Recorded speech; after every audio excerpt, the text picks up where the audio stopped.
Boris Johnson has admitted a clear plan he claimed to have to fix the growing country's social care crisis never existed.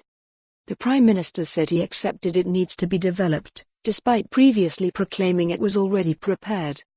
Mr. Johnson has since claimed his plan for Brexit is oven-ready and good to go.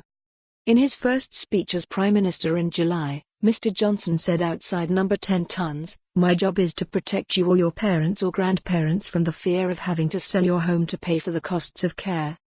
So I am announcing now, on the steps of Downing Street, that we will fix the crisis in social care once and for all with a clear plan we have prepared." However, the plan to cope with a growing elderly population with chronic care problems such as dementia was conspicuously absent from the Tory election manifesto. Instead, the Prime Minister said his party would put an extra £1 billion a year into social care and build a cross-party consensus to bring forward an answer that solves the problem. On the BBC One's Andrew Marr show, Mr. Johnson was pressed about his party's terrifyingly bad record on the NHS, in England, including the highest number of patients on waiting lists ever, the worst A&E performance since targets began. Mr. Johnson said, "The NHS is doing a fantastic job under terrific pressure, and I do not for 1 minute deny the pressure that the NHS is under."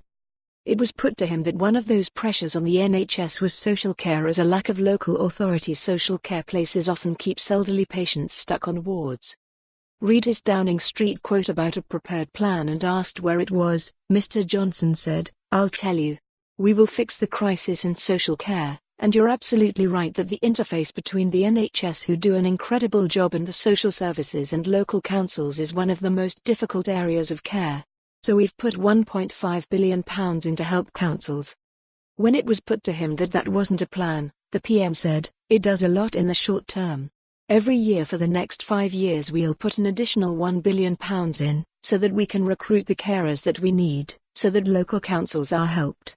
£1 billion is useful. I accept that the full plan needs to be developed." Mr. Marr said, "So when you said you'd got a plan, you hadn't got a plan, had you?"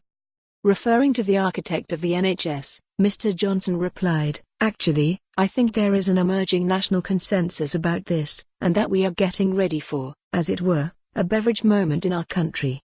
When people understand that we do need as a nation to tackle this issue. What we want to do is reach across politics and bring people together, to take the toxic divisions out of the political debate." After Mr. Johnson said he wanted people to have dignity. For more on this story, visit the news article link.